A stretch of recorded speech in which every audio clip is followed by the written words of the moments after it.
3টা বছর আমি যাই না, ঘরের নাম শোনেন, ওই রকম জায়গায় ছিলাম, মাটির নিচে। ওরা সব চারিদিকে 8-10 জন বসা, আমি একা। এমনি আমার শরীর চলে না। এরপরে আবার এরকম ভয়ঙ্কর ঘর, এরকম ভয়ঙ্কর অবস্থা, এক এক দিক থেকে এক রকম উল্টাপাল্টা প্রশ্ন করে। বলেন তো কত একটা অসহায় অবস্থায় ছিলাম। আমার মনে হচ্ছিল পৃথিবী বলতে আর কিছু নেই।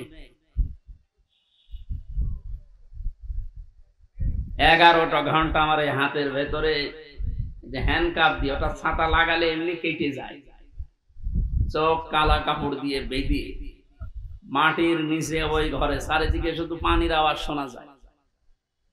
এই উপরে 11 ঘন্টা আমার জোহর আসর মাগরিব এশার নামাজ পড়তে দেয়। আমি এশারায় পড়েছি, অজু আছে কি না আছে, অজু করবো কোথায়? বলেন এই কঠিন অবস্থা বাংলাদেশের মতো জায়গায়। আর আমার চাইতে ভয়ঙ্কর ছিল তো ব্যারিস্টার আরমান, ব্রিগেডিয়ার ভাই আমান আজমি ভাই, এদের অবস্থা আরো কঠিন। আমি মাঝে মাঝে 7 মাস 8 মাস 9 মাসের কথা শুনতাম উপর থেকে, যাদের 7 তলায় 9 তলায় গম রেখেছি। এই গম শব্দটা যদিও ছোট, এটা কত ভয়ঙ্কর জিনিস। আমি তো 7-8 মাস আমি জেলে আছি জানতাম, বাইরের মানুষও জানতো, আমার পরিবার। আর ওদের এই 8-9 বছর জানেই না যে বেঁচে আছি। আমারও গমের মতো রেখেছিল, কারণ আমার কোনো যোগাযোগ ছিল না, বিচ্ছিন্ন। মার্ডার করে গেছে সে 2 দিন পরে 7 দিন পরে মোবাইলে কথা বলতে পারে বাড়িতে যে আমি আছি। আর আমার 8 মাস হয়ে গেছে, আমি জানি না যে বাইরে কেউ আছে কিনা। আমি আল্লাহর জন্য ওনাদেরকে ঘৃণা করছি এবং আপনাদেরকে ঘৃণা করার জন্য বলছি, এই কারণে, কারণ এগুলো মানুষ না, মানুষ নামে এগুলো জানোয়ার। আপনি শুধু নাম শুনি মনে করেন যে আয়না ঘর মানে চারিদিকে আয়না দেওয়া আছে। এতে কত বড় ভয়ঙ্কর মানবতার সাথে আমরা মানবতা বিরোধী অপরাধের বিচার করলাম। এই ঘরের সাথে যারা জড়িত A to Z প্রত্যেকটা মানবতা বিরোধী অপরাধের শামিল। এদের বিচার এখনই করা দরকার।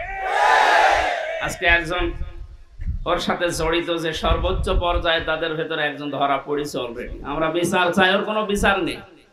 8-10 বছর 12 বছর 14 বছর একটা মাটির নিচের ঘরে, এদিকে 1.5 হাত এদিকে 1.5 হাত। আপনি কি মনে করেন জিন্দা কবর ওইটা? এই কঠিন অবস্থায় যারা মানুষকে ফেলে রেখেছিল, আপনি যদি মেরে ফেলতেন, খবর দিয়ে দিতেন যে অমুক মারা গেছে, তারপরও তার স্ত্রীটা বিয়ে করতে পারত, তার ছেলে মেয়ে জানতো যে না মারা গেছে। আপনি ব্যারিস্টার আমান আজমি, কি বলে, ব্রিগেডিয়ার জেনারেল ব্যারিস্টার আরমান, ওনার স্ত্রীর কাছে আপনি কি জবাব দেবেন বলেন তো? 8-10 বছর তার স্বামী থাকার পরও না থাকার স্বামী, সে জানেই না যে বেঁচে আছে কিনা। আজকে একটা ছবি ফেসবুকে পাশাপাশি ওনারা বসে আছে, দেখলাম, আমার কান্না চলে এসেছে যে মানুষ, এরপরও কিছু মানুষ জালেমদের পক্ষে এখনো পর্যন্ত সাফাই যাচ্ছে।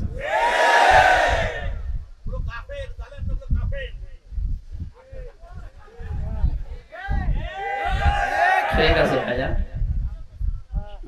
দেখেন আমার হাতে কোরআন শরীফ, সত্য কথা বলছি, আল্লাহর কসম। আমি যে কষ্ট পেয়েছি 3 বছর, আমার কষ্টের কথা আমি আল্লাহর জন্য মাফ করে দিয়েছি, কিন্তু ওনারা যা করেছে ওটা মাফ পাওয়ার মতো না।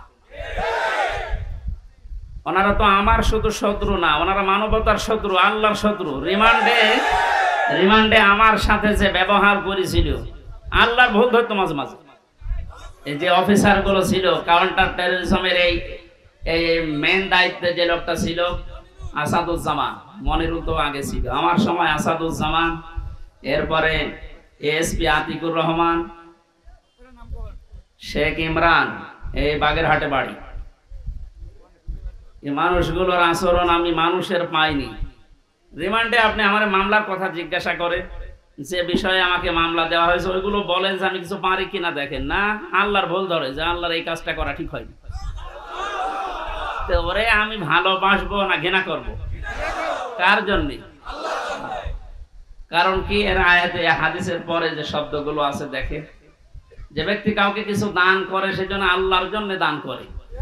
এখানে 7 বার আমি আসার চেষ্টা করেছি, লক্ষ লক্ষ টাকা খরচ হয়ে গেছে, কিন্তু আমার উঠতে দেবে।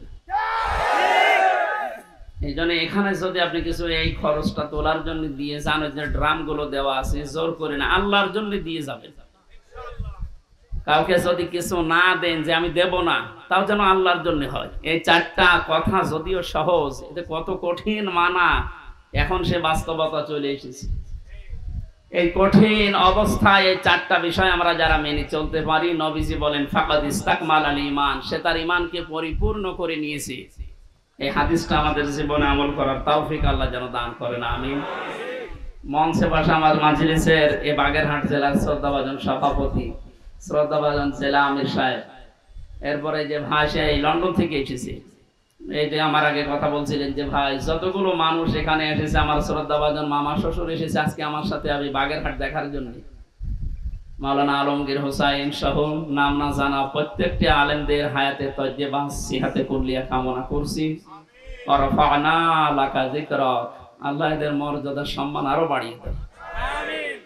সামনে বসা মুসলমান ভাইরা, পর্দার আড়ালে সম্মানিত মা এবং বোনেরা, প্রশাসনের ভাইরা, প্রাণপ্রিয় বাগেরহাটবাসী, আল্লাহর দরবারে শুকরিয়া জানাচ্ছি যিনি আমাদেরকে বিজয়ের স্বাদ কি এটাই জীবনে দেখার তৌফিক দিলেন।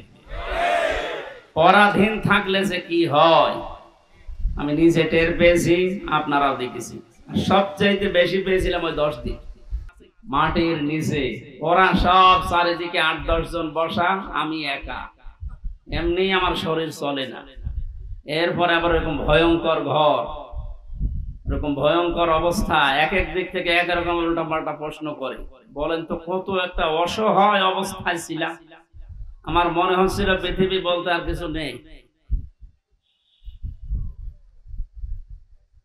11টা ঘন্টা আমার এই হাতের ভেতরে যে হ্যান্ডকাপ দিয়ে, ওটা ছাতা লাগালে এমনি কেটে যায়, চোখ কালা কাপড় দিয়ে বেঁধে মাটির নিচে ওই ঘরে, চারিদিকে শুধু পানির আওয়াজ শোনা যায়। এই উপরে এভাবে 11 ঘন্টা আমার জোহর আসর মাগরিব এশার নামাজ পড়তে দেয়। আমি এশারায় পড়েছি, ওযু আছে কি না আছে, ওযু করবো কোথায়? বলেন এই কঠিন অবস্থা বাংলাদেশের মতো জায়গায়। আর আমার চাইতে ভয়ঙ্কর ছিল তো ব্যারিস্টার আরমান, ব্রিগেডিয়ার ভাই আমান আজমি ভাই, এদের অবস্থা আরো কঠিন। আমি মাঝে মাঝে 7 মাস 8 মাস 9 মাসের কথা শুনতাম উপর থেকে, যাদের 7 তলায় 9 তলায় গম রেখেছি। এই গম শব্দটা যদিও ছোট, এটা কত ভয়ঙ্কর জিনিস। আমি তো 7-8 মাস আমি জেলে আছি জানতাম, বাইরের মানুষও জানতো, আমার পরিবার। আর ওদের এই 8-9 বছর জানেই না যে বেঁচে আছি। আমারও গমের মতো হয়ে গেছিল, কারণ আমার কোনো যোগাযোগ ছিল না, বিচ্ছিন্ন। মার্ডার করে গেছে সে 2 দিন পরে 7 দিন পরে মোবাইলে কথা বলতে পারে বাড়িতে যে আমি আছি। আর আমার 8 মাস হয়ে গেছে, আমি জানি না যে বাইরে কেউ আছে কিনা।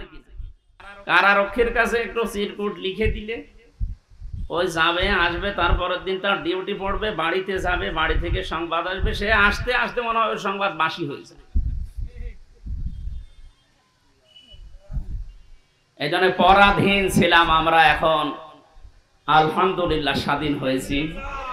স্বাধীন হলে বিজয় পেলে মানুষ কি করবে, আজকের তেলাওয়াতকৃত আয়াতগুলোতে আল্লাহ জানিয়েছে। আমরা কোরআন থেকে নিতে চাই নাকি? মান ক্বালা বিহি সাদাকা, যারা কোরআন দিয়ে কথা বলে, নবীজি বলেন এরা সত্য কথা বলে। এই জন্য আমরা সত্য কথা শুনতে চাই এবং বলতে চাই কোরআন দিয়ে। ওমান আসদাকু মিনাল্লাহি কিলা, আল্লাহর চাইতে সত্য কথা কেউ বলে? আর ওমান হাকামা বিহি আদালা, যারা কোরআন দিয়ে বিচার করে এরা ন্যায় বিচার করতে পারে। সত্যি যদি কোরআনের বিচার ব্যবস্থা কায়েম হয়ে যায়, জালেম জারাস এরা যদি এদের বিচার দুনিয়ায় পেয়ে যায়, এদের উপকার আমাদের উপকার। কারণ জালেমের বিরুদ্ধে মামলা হামজার না, জালেমের বিরুদ্ধে মামলা কার? এটাকে আমি বানালাম। সূরা শূরা 25 নম্বর পারা 6 নম্বর পৃষ্ঠা 12 নম্বর লাইনে 42 নম্বর আয়াত। আল্লাহ পাক বলেন ইন্নামাস সাবিলু আলাল্লাযিনা ইয়াজলিমুনান নাস ওয়া ইয়াবগুনা ফিল আরদি বিগাইরিল হক উলাইকা লাহুম আযাবুন আলীম।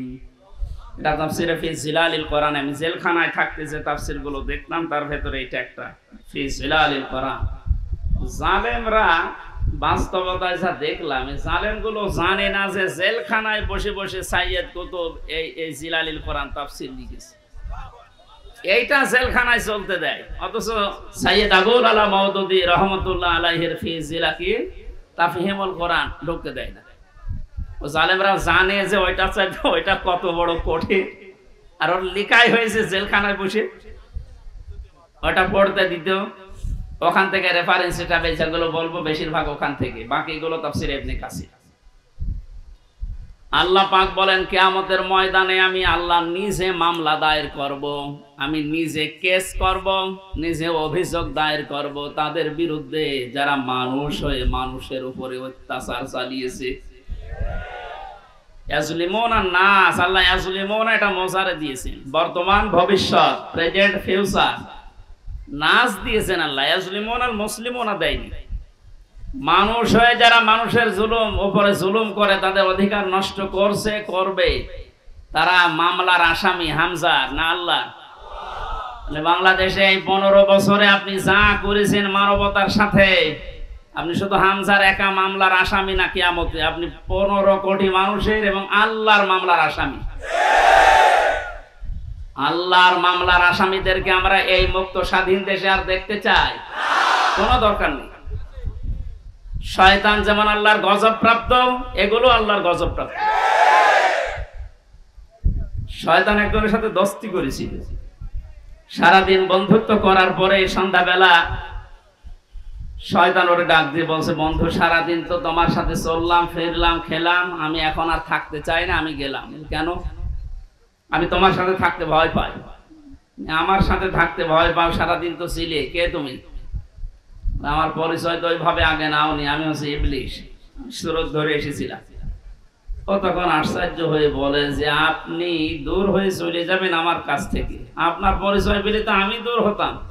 না, আমি যেতে চাই এই কারণে, কারণ আমি আল্লাহর একটা বিধান মানি নাই।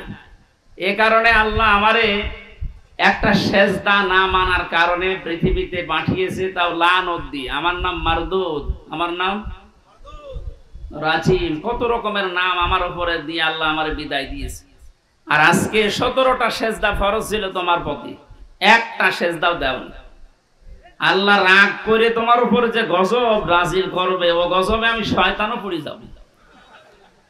ও আল্লাহর একটা বিধান লঙ্ঘন সেজদা, এটা লঙ্ঘন করে যদি ভয় পায়, এই 15 বছরে আপনি 500 বিধানের একটাও মানেন নাই, আরো মানুষকে মানতে দেন না। এর গায়ে যদি জিন লাগে নিয়ে আসবে এর মা বাবা আমার কাছে, সূরা নাস আর ফালাক, এমনকি আয়াতুল কুরসি পড়ে ফু দিলে চলে যাবে, এটা আমাদের বিশ্বাস। এবং যাই,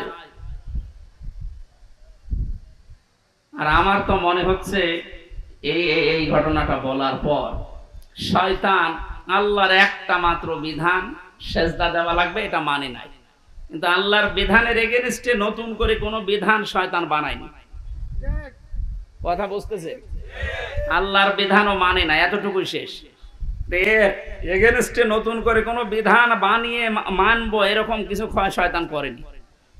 তো আল্লাহর এই পৃথিবীতে ক্ষমতা পেয়ে আল্লাহর যে বান্দা নিজে আল্লাহর বিধান মানে না এবং আল্লাহর বিধানের বাইরে নতুন করে বিধান বানিয়ে আল্লাহর বান্দাদেরকে মানতে বাধ্য করে, এটা শয়তানের চাইতে বড়।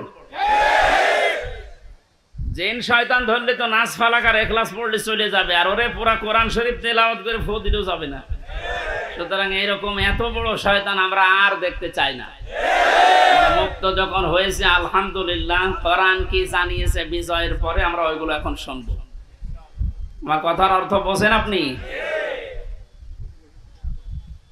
সুতরাং যারা আল্লাহর মামলার আসামি, ছোটখাটো বিষয় এটা না, অনেক ভারী কথা। আপনি আল্লাহর মামলার আসামি হয়ে গেছেন, কিয়ামতে আপনি উকিল পাবেন কোথায়? দুনিয়ার দিকে তাকিয়ে টের পাচ্ছেন। 10 দিন আগে যার কথায় হাইকোর্ট, জজ কোর্ট, সুপ্রিম কোর্ট, প্রত্যেকটা কোর্ট ওঠা বসা করতো, এখন তার পক্ষে একজন আইনজীবী দাঁড়াবে, কেউ রাজি না। তার দলের লোক নেই। লক্ষ লক্ষ মানুষ এই পৃথিবীতে তার ভক্ত ছিল, সন্তান। এখন একটা বিচারপতি দাঁড়াবে, একটা উকিল দাঁড়াবে তার পক্ষ নিয়ে, কেউ রাজি নামে জালেমের পক্ষে। এখন ডিম খেতে খেতে মরছে, ডিম তাও মুখ দিয়ে খেলিতে হয়, কত জায়গা দিয়ে ডিম খাচ্ছে। ওই জায়গাতে যখন আলেমদেরকে মাজায় দড়ি দিয়ে ছাগলের মতো তুলতেন, আমার মতো মানুষ আপনি জানেন না হামজা কি? ও নিজেও বলতো রিমান্ডে, আপনি কিছু করেন না আমি জানি, কিছু জানেন তো আমার হাতে এই যে এটা বাইন্ধে দিলেন, এই তো যথেষ্ট, আমি কি পালিয়ে যাব? পায়ে দিয়েছে ডান্ডা বেড়ি, মাজায় দিয়েছে দড়ি, মনে হচ্ছে ছাগল টেনে নিয়ে যাচ্ছে। আর ওই কোর্ট চত্বরে মানুষগুলো, কিছু মানুষ কান্ত আর কিছু শয়তান আসে দেখে টিপ্পনি কাটে, যা হচ্ছে ঠিকই হচ্ছে। এবার ঠেলা টের পাও,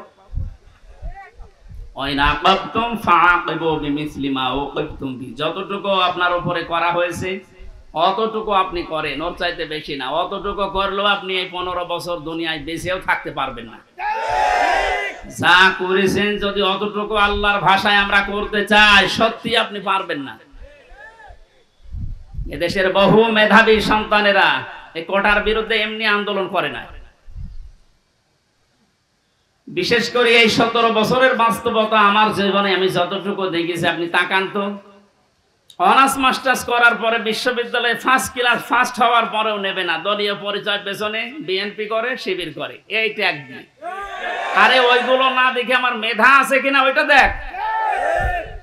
কত বড় জুলুমের শিকার বানিয়ে রেখেছিলেন এই ছাত্র জনতাকে বলেন। আল্লাহ এমনি এমনি নাড়া দেয়নি। কোরআনের পাখি সেই 15-16 বছর আগে একবার বলেছিল যে একটু 12 কোটি জনতা নাড়া দেবে গাছের গোড়া ধরে, দিল্লি গিয়ে পড়বা মামু বাড়ি। ঠিক তাই করি, খাপের খাপ মমতাজের বাপ মিলিয়ে গেছে। আরে আমরা তো কিছু করি না, খালি হাতে, খালি একটু নাড়া দিয়েছি, তাও সবাই না, খালি ছাত্ররা, আর একেবারে জায়গা মতো যে পড়িস। শ্বশুর বাড়ি আমাদের তো মামার বাড়ি।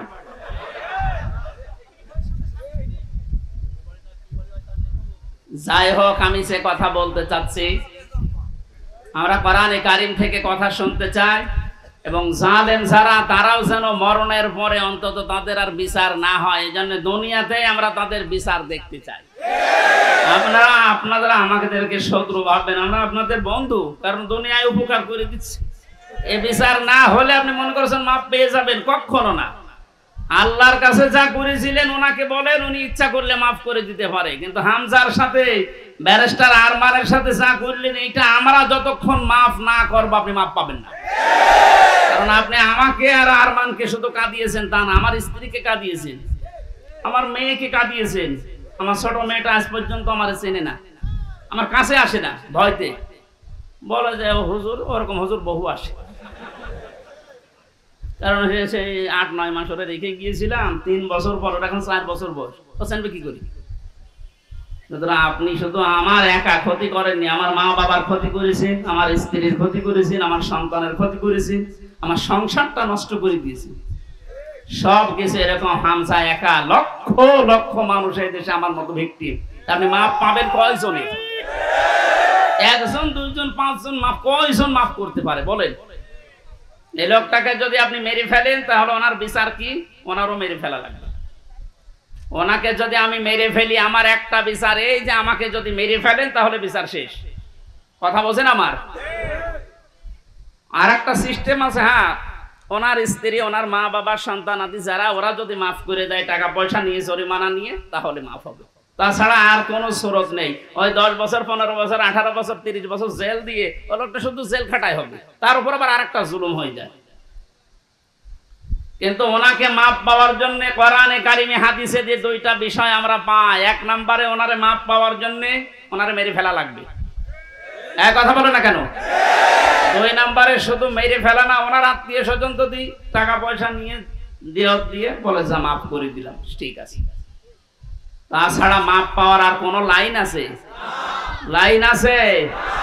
ওনার জীবন কয়টা? উনি আমাকে মেরেছে, আমি ওনাকে মেরে ফেললাম, শেষ হয়ে গেল। কিন্তু ওই লোকটা যদি 500 মানুষ 2700 ছাত্র হত্যা করার কারণ হয়, ওকে 2700 বার মারা লাগবে। পরে 2700 বার মারা যাবে? এমনি মরে গেছে, এমনি মরে যাচ্ছে। তো 2700 বার মারা যাবে কোন কায়দায়? একবার মরলেই তো শেষ। 2699 বার এখনো মারা লাগবে। তো আমি মারবো কি করে? কারণ এতগুলো মানুষ এই কয়েকদিনে, আমার সামনে 14 জন মারা গেছে, আমার সামনে।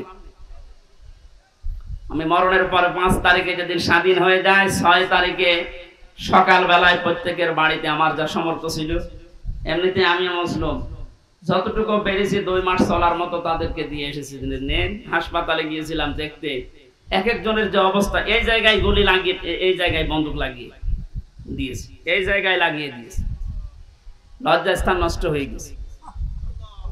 এরকম বহু মানুষ হাসপাতালে কাতরাচ্ছে এখনো, শুধু কুষ্টিয়া, বাকি জেলাগুলো তো আমি তো জানি না এখন সব খবর। আর এই 8-9 দিন ছিলাম তো বাইরে, এই জন্য সব খবর জানিও না। সুতরাং আমাকে যদি আপনি একজন মারার জন্য মেরে ফেলতেন, আমার তো বিচার হয়ে যেত। আমি তো কারণ হয়ে দাঁড়িয়েছি 2700 মানুষ মারার, আমাকে তো 2700 বার মারা লাগবে। এই জন্য এই বিচার এখন আর দুনিয়ায় নেই, এই বিচার করার জন্য আল্লাহ আখিরাত বানিয়েছে। 2700 বার আপনাকে মারবে, আপনার লজ্জা স্থান নষ্ট করে দেবে। এই জন্য বলছি, জালেম যারা আছেন এখনো ফিরে এসে যে সমস্ত মানুষের উপরে জুলুম করেছিলেন ওনাদের কাছে যান, ওনারা যদি কিছু করতে পারে। তাছাড়া আল্লাহ জানিয়েছেন যে আমি মাফ করব না, কারণ এটা আমি দায়িত্ব ছেড়ে দিয়েছি যাদের উপরে জুলুম করেছিল তাদের উপর। এখন তাদেরকে বলেন, ওনারা যদি মন থেকে কিছু করে, তাছাড়া আপনি দুনিয়াও ধ্বংস করেছেন, আপনার আখিরাতও ধ্বংস হয়ে যাবে। আল্লাহ তুমি আমাদেরকে জালেম হওয়া থেকে রক্ষা করো। এই শব্দটা শুনতে যদিও সহজ মনে হচ্ছে, জালেম, এটা কত বড় নিকৃষ্ট আল্লাহর কাছে। কারণ জালেমদেরকে আল্লাহ বারবার কোরআনে জানিয়েছেন, আল্লাহু লা ইয়াহদিল কওমাজ জালিমিন, জালেমদের আমি পথ দেখাই না, হেদায়েত দেই না। আমরা যদিও অনেকে বলে, হুজুর আমাদের কেন্দ্রীয় আমির বারবার দোয়া করে, তো দোয়া করে করব কি? জালেমদের তো হেদায়েত হবে না, জালেমদের কোনো হেদায়েত নেই। আর জালেমকে ক্ষমা করে দেওয়ার অর্থ হচ্ছে মাজলুমের উপরে অবিচার করা। আপনি কোনদিন ব্যারিস্টার আজমির ব্যারিস্টার আরমানের স্ত্রীর কাছে মাপ পাওয়ার কথা না, সে মানুষ ছিল আপনার মতোই। এরপরও বলছে আপনারা চেষ্টা করেন, যদি মাপ পান, না পাইলে বুঝবেন আপনার দুনিয়া আখিরাত ধ্বংস হয়ে গেছে। আল্লাহ তুমি আমাদেরকে মাফ করো, বলেন আমিন। কোরআনের বিচার যতদিন পর্যন্ত কায়েম না হচ্ছে, বসে থাকার, থেমে থাকার আমাদের কোনো সুযোগ নেই। যে যেখান থেকে আসি আমরা চেষ্টা চালাবো, চর্ম চোখে দেশে দেখতে চাই আল্লাহর কোরআন দিয়ে বাংলাদেশটা চলছে। কারণ আমরা তো দেখলাম যে বাবা চালালে কেমন লাগে, চাচা চালালে কেমন লাগে, স্বামী চালালে কেমন লাগে, বউ ভাবি সবাই চালিয়েছে, সবই দেখলাম যে কেমন লাগছে। একটা জিনিস এখন দেখতে বাকি আছে, যে কোরআন দিয়ে, আল্লাহর কোরআন দিয়ে রাষ্ট্র চালালে কেমন লাগে, এটা দেখতে বাকি আছে না?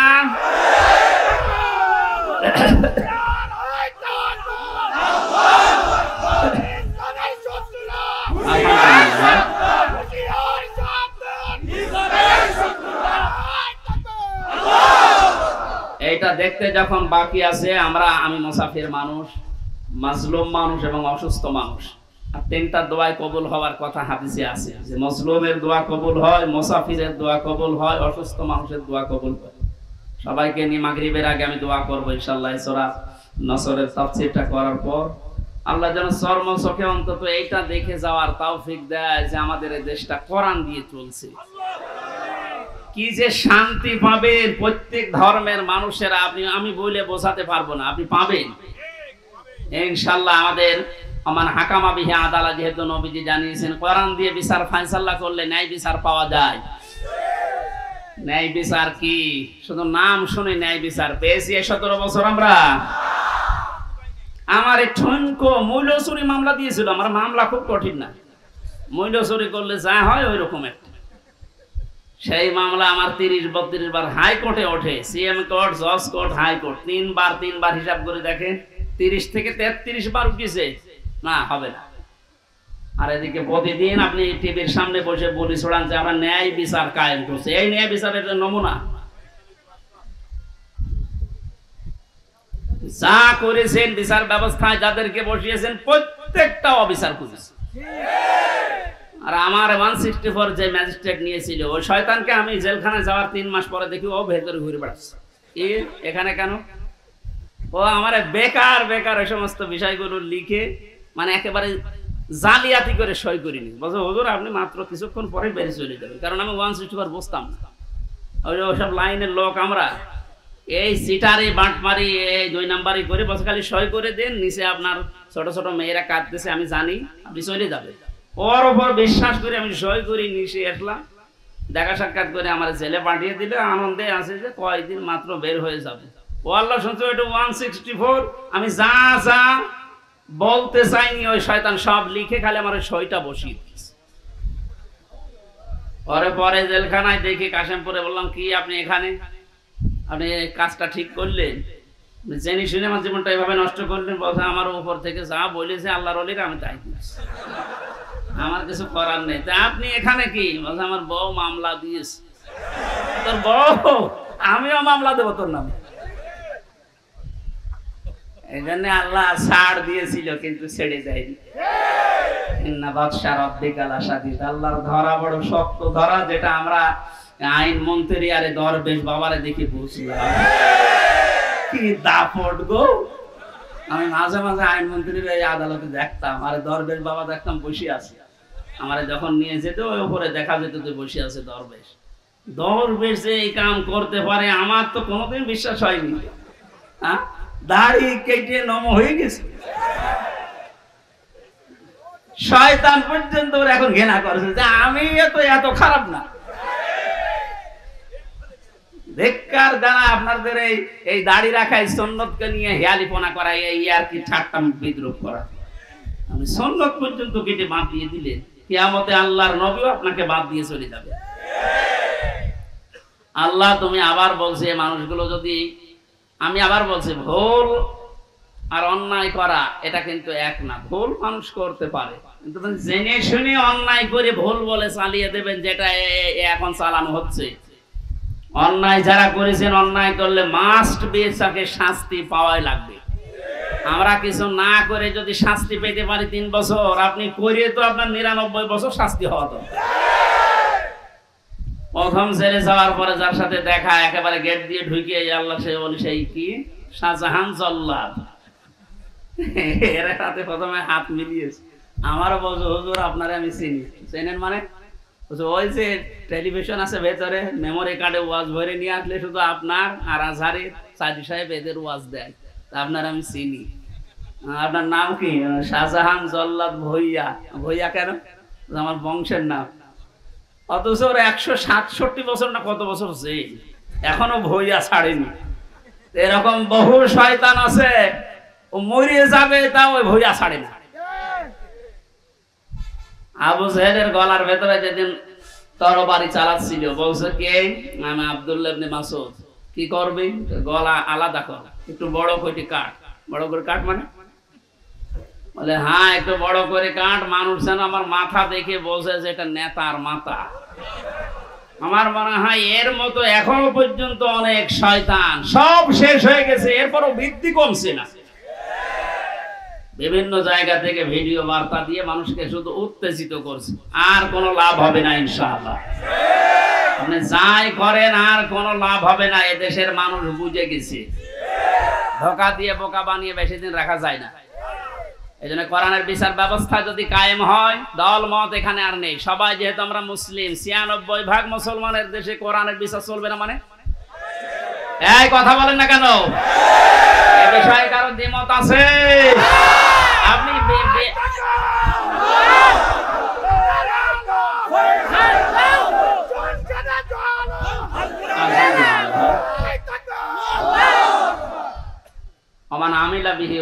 যারা কোরআন দিয়ে আমল করবে, কিয়ামতে আল্লাহ নিজে তাদেরকে পুরস্কার দান করবে। আল্লাহ রাব্বুল আলামিন কোরআনের আমল করার মাধ্যমে পুরস্কার যেন আমাদেরকে দান করে। দুঃখজনক হলো সত্য, 500 আমল আছে কোরআনের। কয়টা? এই দেশে এখন একটাও নেই। সামনে আস্তে আস্তে আমরা 500টা আমলই চালু করব কোরআন দিয়ে ইনশাআল্লাহ। আমান দাআ ইলাইহি হাদা। নবীজি বলেন তুমি যদি হেদায়েতের উপরে থাকতে চাও, বড় সুব্বা গায়ে দিলে, পাগড়ি মাথায় দিলে, আর রুহুল আমিন ভাইয়ের মতো এরকম মোটা হলে হেদায়েতের উপরে থাকা যাবে? হেদায়েতের উপরে থাকতে হলে কোরআন দিয়ে ডাকা লাগবে। আমান দাআ, একালি প্রাণ আছে, দাআ ইলাইহি হাদা। কেউ যদি হেদায়েতের উপরে থাকতে চায়, সে যেন মানুষকে কি দিয়ে ডাক দেয়? তাহলে আজকে থেকে আমার দাওয়াতি কাজের মেইন টার্গেট হবে কি বলেন তো? নবীজিকে পর্যন্ত আল্লাহ আদেশ দিয়েছেন, ইয়া আইয়ুহার রাসূল বাল্লিগ মা উনজিলা ইলাইকা মির রাব্বিক। হে রাসূল, আপনি তাবলীগ করেন, প্রচার করেন, দাওয়াতি কাজ করবেন কি দিয়ে? সুতরাং আমরা দলমত চিনি না, বুঝি না, এসব কিছু যেন এই কেন্দ্রিক হয়। ফাকাদ হুদিয়া ইলা সিরাতিম মুস্তাকিম। কেউ যদি হেদায়েতের উপরে থাকতে চায় কোরআন দিয়ে সে ডাকবে, এবং কেউ যদি কোরআনের ডাকে সাড়া দেয় আল্লাহ নিজে তাকে হেদায়েত নসিব করে দিবে। সুতরাং আজকে আমরা কোরআনে কারীম দিয়ে আপনাদেরকে ডাক দেব, আপনারা কোরআনের ডাকে সাড়া দেবেন। আমরা প্রত্যেকেই হেদায়েতের উপরে চলতে চাই, সিরাতে মুস্তাকিম আমরা পেতে চাই। আমিন। দরুদ আর সালাম পড়ছি মুহাম্মদুর রাসূলুল্লাহ সাল্লাল্লাহু আলাইহি ওয়াসাল্লামের প্রতি। সূরা নাসর পড়েছি, মাদানী যুগের সূরা। কোরআন শরীফে 3 আয়াত বিশিষ্ট 3টা সূরা আছে, আসর, নসর আর কাউসার। কয়টা বলেন তো? নসর মানে সাহায্য, নসর মানে কি? আর নাসর মানে ইগল। নুন সাদ র, নাসর মানে সাহায্য, নুন সিন র, নাসর মানে ঈগল পাখি। এজন্য এখানে যারা তেলাওয়াত করেন এই সূরাটা নামাজে একটু মুখ গোল করে পড়বেন। আল্লাহ পাক বলেন, ইযা জা নাসরুল্লাহি ওয়াল ফাত। যখন আল্লাহর সাহায্য আসবে তখন আপনি বিজয় দেখতে পাবেন। যদি আপনি ইযা জা নাসরুল্লাহি ওয়াল ফাত বলেন সিন দিয়ে, যখন ঈগল পাখি আসবে তখন বিজয় পাবেন। পুরা মানে উল্টিয়ে যাচ্ছে। এজন্য একটু খেয়াল করে শব্দগুলো উচ্চারণ করবেন। যেহেতু এটা মাদ্রাসা আপনারা বানিয়েছেন, এলাকার মানুষেরা, আপনাদের একটা সুন্দর অন্তত ব্যবস্থা আছে। এই মসজিদ মাদ্রাসা দিয়ে শুধু ছাত্র ছাত্রী না, এখানে বয়স্ক শিক্ষা চালু করে যারা পড়তে পারেন না তাদেরকেও নিয়ে আসেন। 2-3টা একটা ব্যাচ করে দিন। আমার গ্রামের বাড়ি কুষ্টিয়ার হালসা। আমি একবার যে দেখি মানুষ নামাজে একেবারেই নেই। গ্রামে তো যেতামও কম। মহসেন সাহেবকে বললাম, মানুষজন বহুত মানুষ নামাজ পড়ে, নামাজ পড়ে না, এটা এদের দোষ নাই, দোষ আমার। কারণ নামাজ যে কি এটা এরা জানে না, আর নামাজের ভেতরে যে আসলে কি পাওয়া যায় এটা তো এরা বোঝে না। দেখেন আমি ওই ব্যবস্থাটা করে দেই, তখন আর এই 2 জন 5 জন না, কমপক্ষে এই মসজিদে যে 500 মানুষ, ধরো 400 মানুষ চলে আসবে। 2 জন উস্তাদ রেখেছিলাম, নিজের টাকা যা আসতো সব দিয়ে বললাম যে আপনারা পড়েন। মাগরিবের পর থেকে বাবার বয়সী লোক যারা কাজ কাম নেই, সারাদিন মাঠে ঘাটে কাটে, বললাম পড়েন, কিচ্ছু দেওয়া লাগবে না, সব খরচ আমার, আপনারা শুধু কোরআনটা শেখে।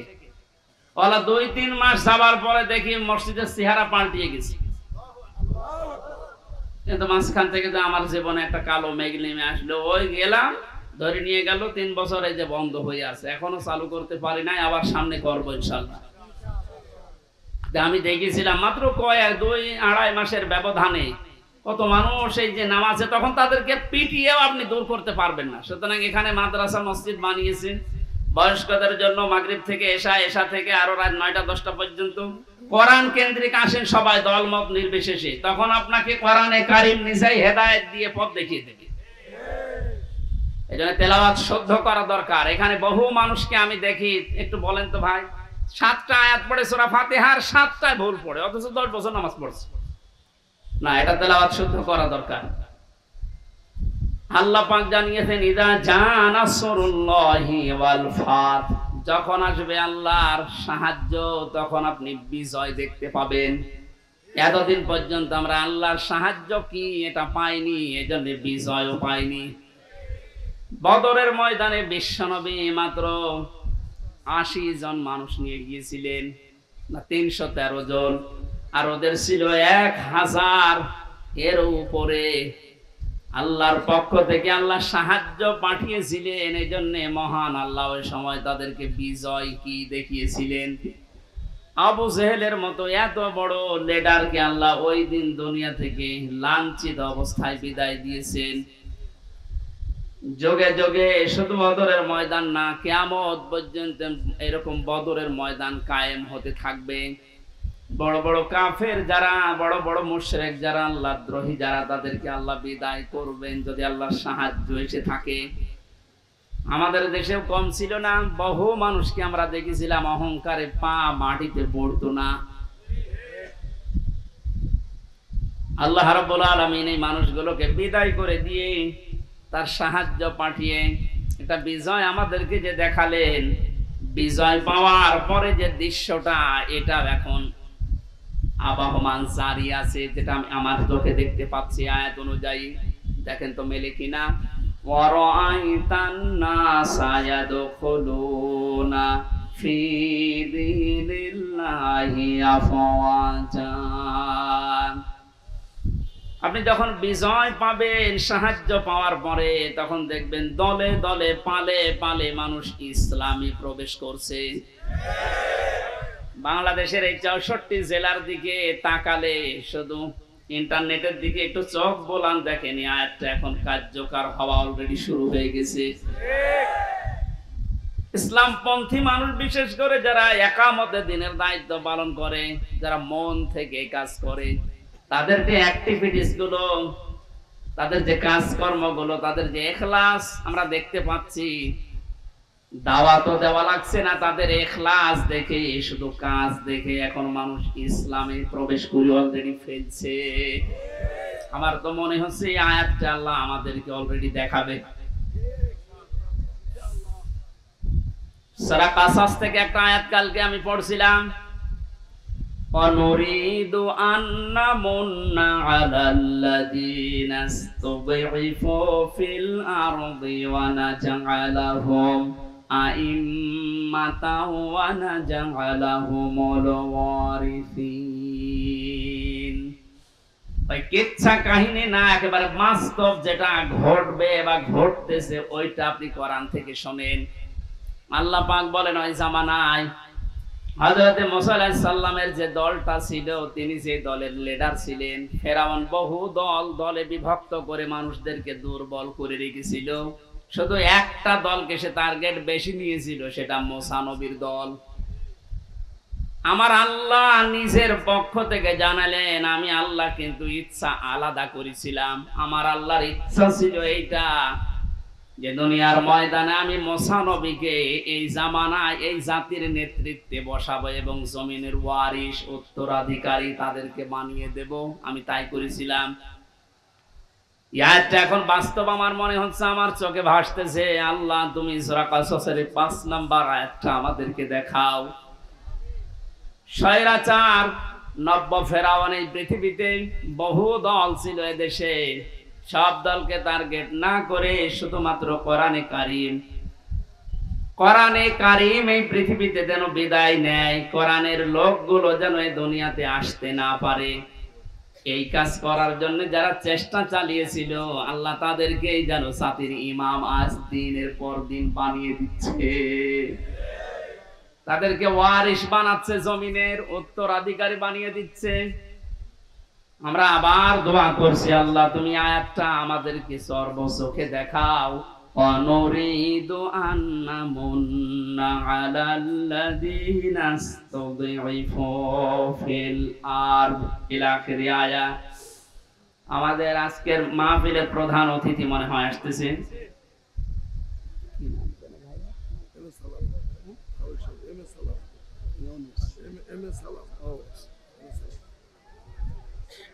আজকের মাহফিলের প্রধান অতিথি সাবেক সংসদ সদস্য, সাবেক জনাব মোহাম্মদ আব্দুল সালাম, এম এ সালাম বা আব্দুল সালাম ভাই আসতেছেন। আমরা কোরআনের পক্ষ থেকে তাকে স্বাগতম জানাচ্ছি। লিল্লাহি তাকবীর, লিল্লাহি তাকবীর। আব্দুল সালাম ভাইয়ের আগমন কোরআনে কারিমের মাহফিলের পক্ষ থেকে। আপনাদের এলাকার সন্তান, আমি তো পরিচিত না ভাইয়ের সাথে। তাফসীরুল কোরআন মাহফিল, উনি শত ব্যস্ততার ভেতরেও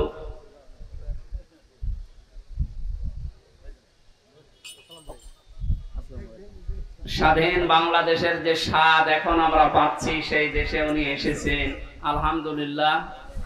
সালাম ভাই পরে একটু পরে কথা বলবো ইনশাআল্লাহ, আমরা আয়াতটা শেষ করিনি।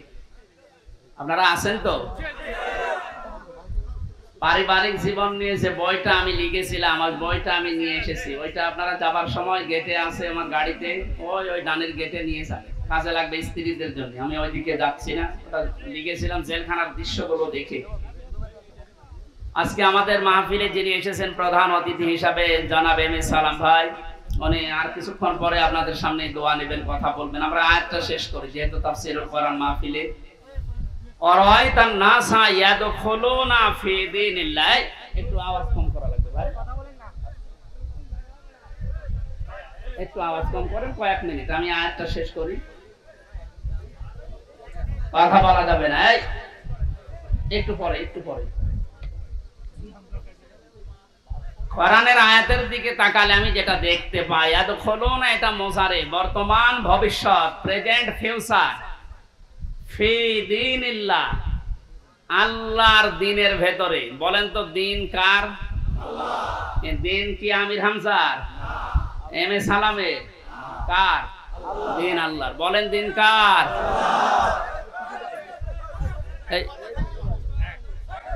এই একটু শুনুন, পরে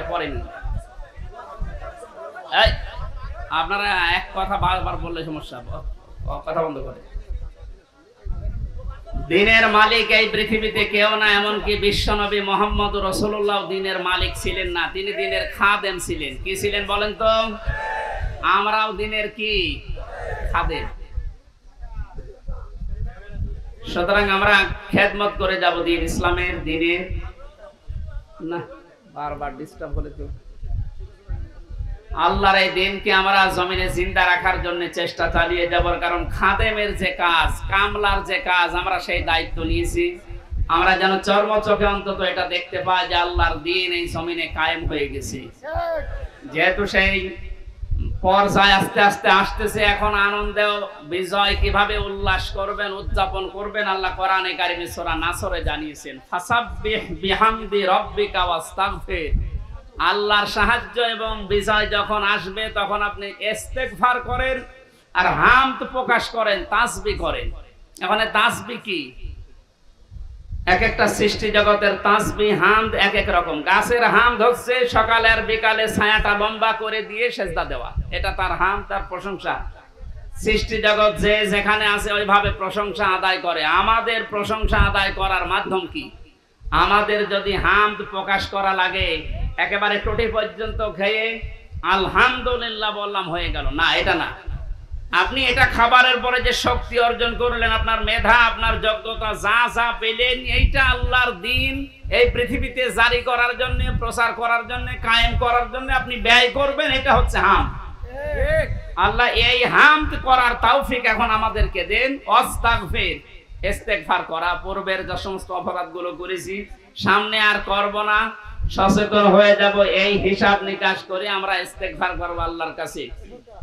এই এদিকে তাকান, ইস্তেগফার আর তাওবা এই দুইটা জিনিস কিন্তু এক না। আপনি সব সময় ইস্তেগফার করতে পারেন, আস্তাগফিরুল্লাহ আস্তাগফিরুল্লাহ আস্তাগফিরুল্লাহ পড়তে পারেন সব সময়। সবচাইতে আল্লাহ বেশি খুশি এই শব্দটা শুনলে, যে আস্তাগফিরুল্লাহ, হে আল্লাহ আমি ক্ষমা চাই। আর তাওবা জিনিসটা আলাদা। এই দুইটা শব্দের অক্ষরগুলো এক না, তাওবা লিখতে হলে, ইস্তেগফার লিখতে হলে শব্দগুলো এক না, আবার ভাব অর্থ এক না, এবং বাস্তবে আবিধানিক অর্থ, পারিভাষিক অর্থ এক না। ইস্তেগফার সব সময় আপনি করেন, তাওবা করলে কি হয়? পেছনের অপরাধ শুধু মাফ হয়ে যায় না, ওই জায়গাটা আল্লাহ নেকি দিয়ে ভরাট করে দেয়। আল্লাহ এখানে জানিয়েছেন আস্তাগফির, হে নবী আপনার উম্মতদেরকে বলেন যারা, তারা যেন বিজয় পেলে লাফালাফি না করে, আনন্দ উল্লাস করতে গিয়ে আল্লাহর বিধানের বাইরে চলে না গিয়ে তারা যেন ইস্তেগফার করে। তাওবা, ইস্তেগফার এগুলোর ভেতরে নিমজ্জিত থাকে। ইন্নাহু কানা তাওয়াবা, অবশ্যই তিনি তওবা কবুলকারী, ইস্তেগফার করলে তাকে মাফকারী। আল্লাহ এই আয়াতগুলো চর্মচোখে আমাদেরকে দেখার তৌফিক দিন, আমিন। আমাদের প্রধান অতিথি, আমি তো পরিচিত না ভাইয়ের সাথে, আজকে দেখলাম মনে হয় বাগেরহাট মাটি ও মানুষের সন্তান, আপনাদের সামনে দোয়া নেওয়ার জন্য তাফসীরুল কোরআন মাহফিলে আজকে এসেছে এই মাদ্রাসা ময়দানে। ভাইয়ের জন্য, ভাইয়ের মুখ থেকে কয়েকটা কথা শোনার পরে আমরা মোনাজাতের মাধ্যমে, যেহেতু মাগরিবের নামাজও কাছাকাছি আর আমার যেতেও হবে অনেক দূর, সেই কুষ্টিয়ায় মালয়েশিয়া থেকে এসে বাড়িতে খালি দেখা করে চলে এসেছি। ওর সাথে যে কিছুক্ষণ সময় দেব সে সময়ও পাই, এই জন্যে রাগারাগি করছে যে খালি বারে বারে থাকেন, আমার আর দরকার নেই, থাক আমি আসতেছি। এই জন্য চলে যাবো, দোয়া চাচ্ছি ভাইয়ের জন্য। আমার বইটা আছে ওই গাড়িতে যাওয়ার সময় নিয়েছেন, এইটা একটু দেন ভাইকে।